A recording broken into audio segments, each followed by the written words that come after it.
Welcome to Philosophy Slam, the podcast, with me, Robert Rowland Smith, and Mark Vernon. Hi there, Robert. Nice to join you again for our still relatively new venture where we are taking our live philosophy slams and doing them as a podcast to see where particularly the conjunction of seemingly disparate words might take us. In the slam live, people call out words and we riff on them, but every so often two words would come together, and that gave us the idea for the podcast. So two words we take that seemingly won't take us anywhere, and yet somehow they always do. That's always the wonderful thing about the slam. It is wonderful. Last recording, we had awake and knee. Today, we have resorted to a thing called the internet and found a website called Random Word Generator. And the first two words it came up with were conflict and inject. Conflict and inject. Yeah. Any initial thoughts, Mark? Well, I obviously Google right furiously in the background. Okay, well, let's get going, because actually my immediate mind goes to this, that there is a kind of injection that is about conflict.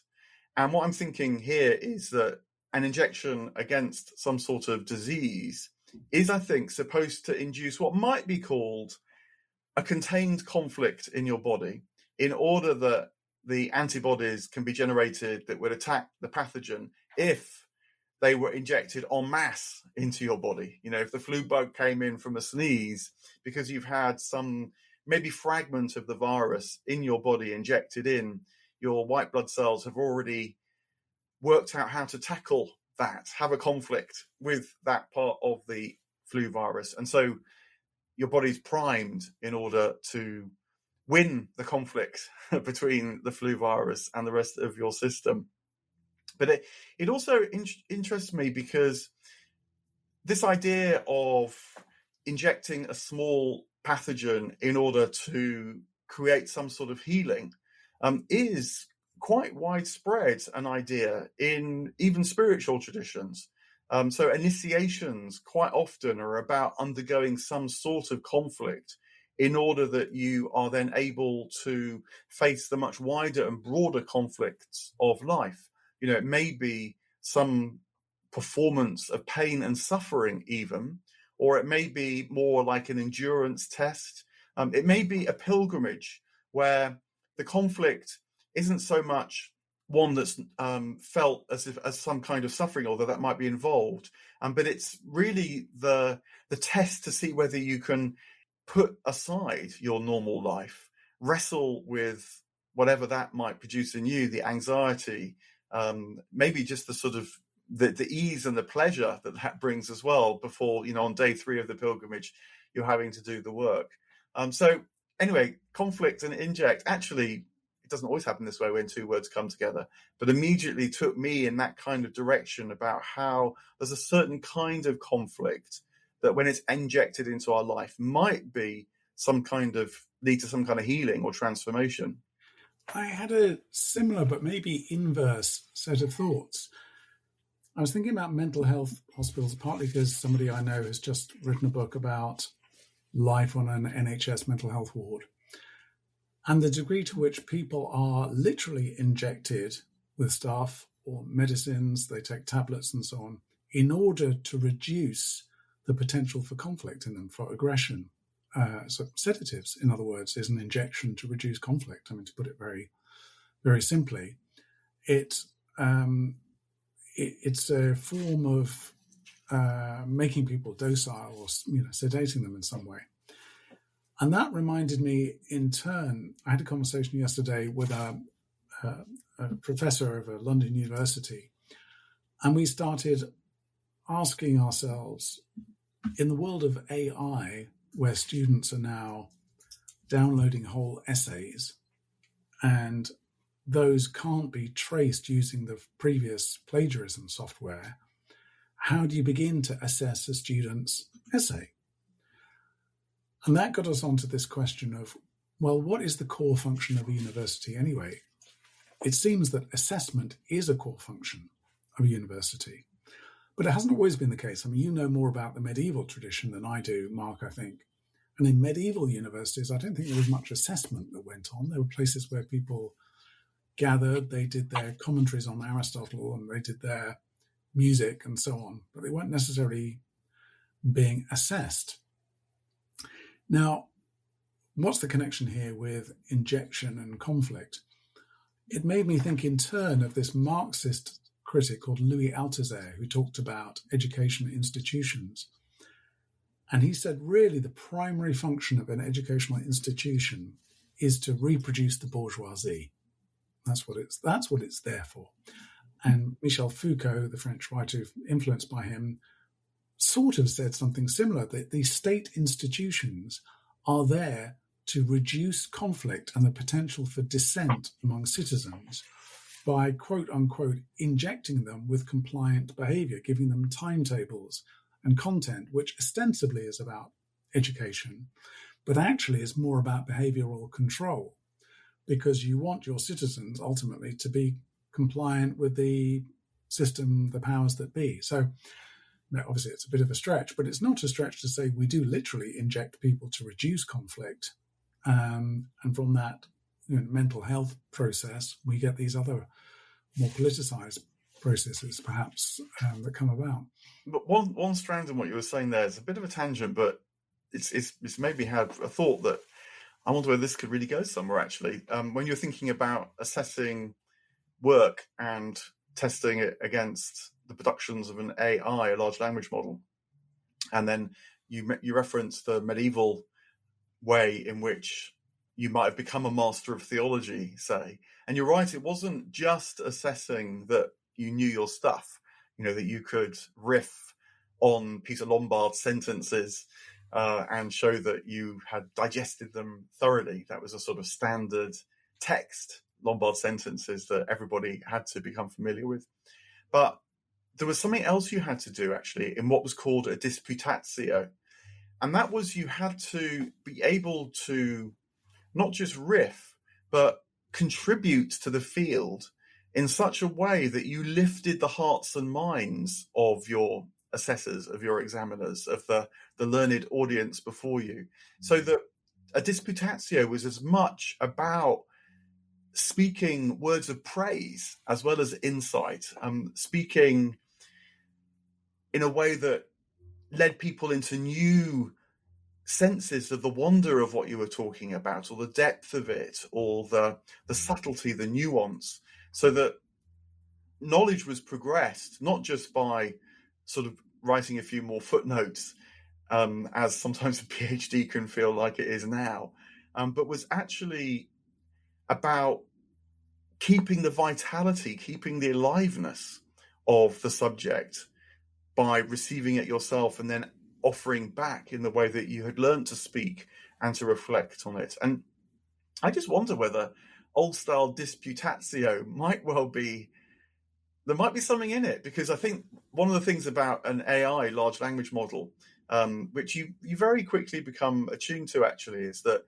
it may be very impressive in terms of the ground it can cover if you ask it a question, or the links it will make on a particular subject. And, that can be a useful tool. It can help you make links that you hadn't quite made before. But what an AI, a large language model, can't do is this extra thing of inspiring you, taking you to a new felt sense of the matter in hand. There's a certain sense of facility with AIs, but it especially after a while, it has a slightly inward-looking, plodding sense of the mood, the spirit of it. Whereas, of course, the human being that doesn't just rely on memory, what's been learnt, what's, as it were, in the data banks that might be what the mind is made of. I actually doubt that. But anyway, just put that to one side. It's about inspiration. It's about receiving. It's about the reception, even in the injection, you might say, into your mind of insights and thoughts that happen in the moment, and not because of some kind of statistical prediction of the word that should come next based on what's happened before, but precisely that a new kind of word might come to mind that is related in a novel way. And that when it works, it's a bit like poetry. It opens up a new vista on the subject in hand. So I'm just wondering about that. Inspiration as opposed to memory when it comes to assessing what people write. And I like disputatio. That's a lovely idea, and it made me think of the idea of safe conflict. Now, you and I both work in therapeutic spaces, you as a psychotherapist and me with this practice called systemic constellations. And it's sort of therapy 101 to say that you need to try and help your clients to have conflict with one another, but in a safe way, so that arguments don't escalate and there's no violence or anything like that. Because argument in and of itself can actually be quite productive and progressive in a way, because you hear another person's point of view, you get to stand in their shoes, you maybe reach a third position, which isn't quite the same as either one. So conflict can be broken into two categories, I think. It's often thought of as, particularly these days, when we hear about conflict, we normally hear about it in the context of warfare, and there's plenty of that around. So we forget the idea that conflict can actually be positive. So, and a disputatio, in a way, is like that. I mean, yesterday I was back in Magdalen College in Oxford with a friend of mine, and I was reminded of the tutorial system. I used to give lots of tutorials to students. And that's, in a sense, what you were trying to do. You were trying to have a conflict of ideas that didn't lead to anything, physical. And in a way, a philosophy slam is a kind of disputatio. It's a kind of a conflict, and it works by injecting things, from the outside in, which we then both try to assimilate or not. So you say something I hadn't thought of.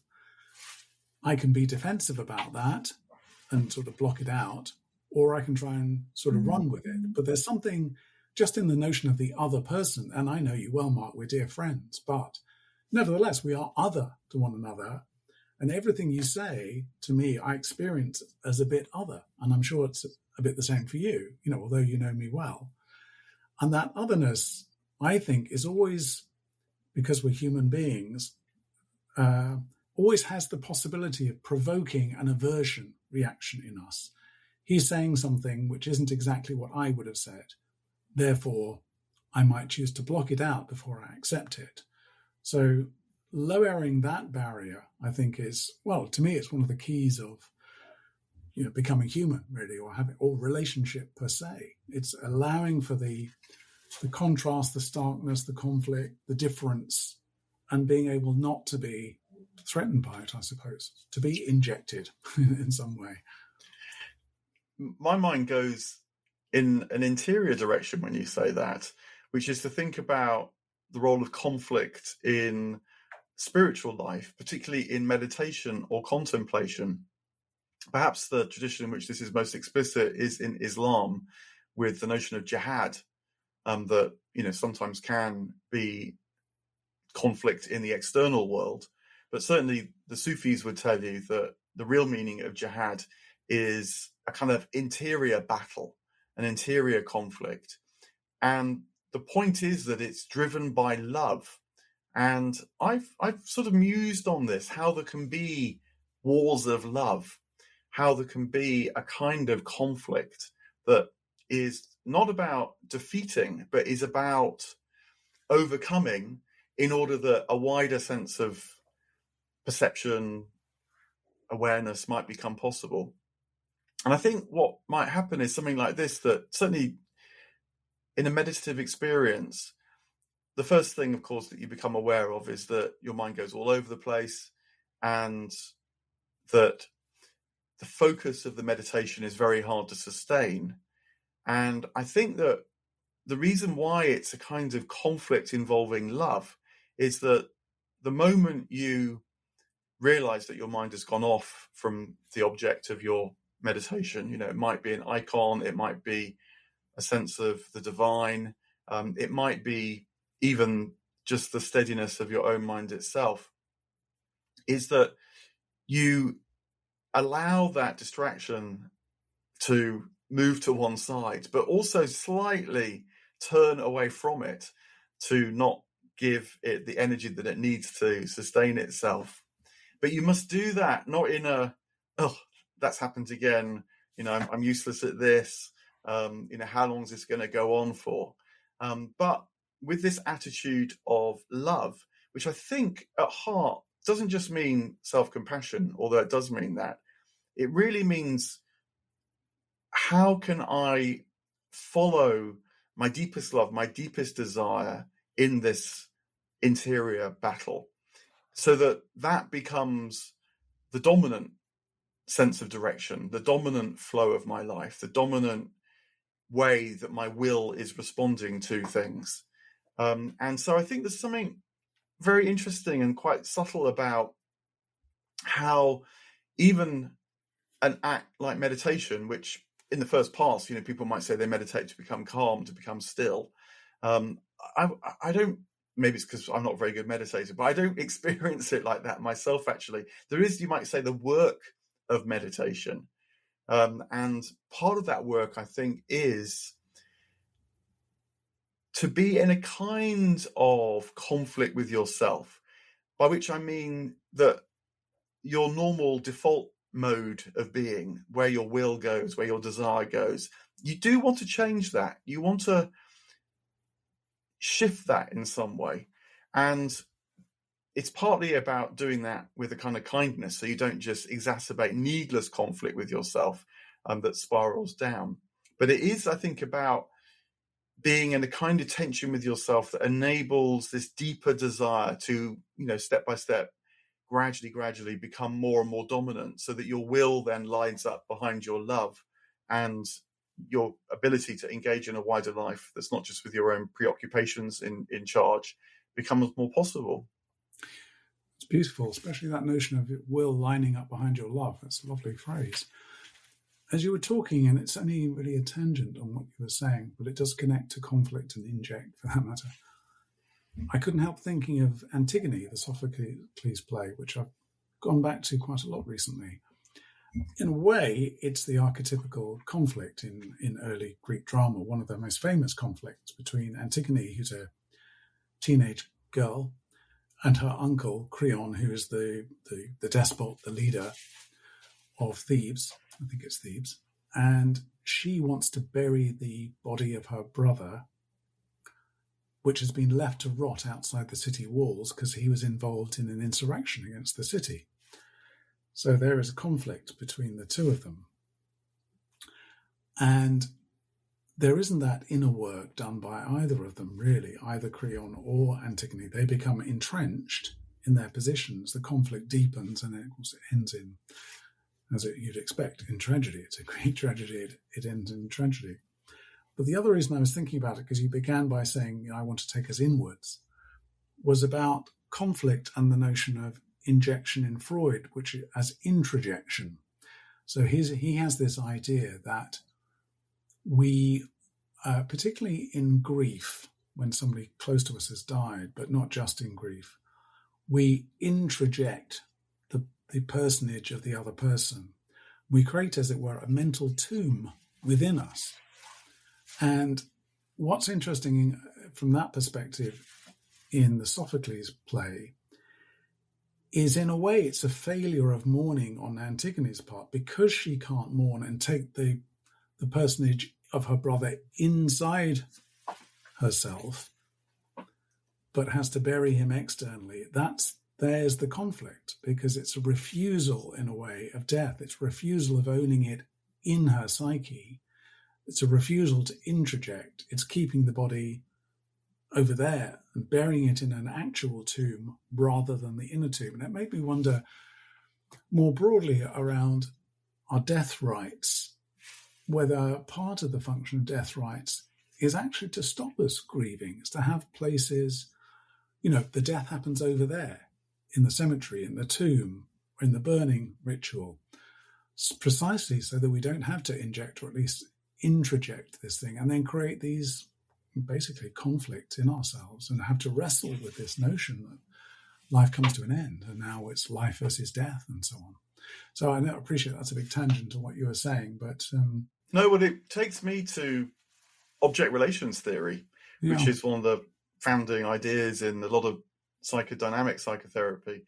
And that's the idea that in our early life, particularly when we're open and vulnerable and porous, we introject what they call objects, but that really means sort of models or felt representations of the people around us, particularly parents, of course, and others.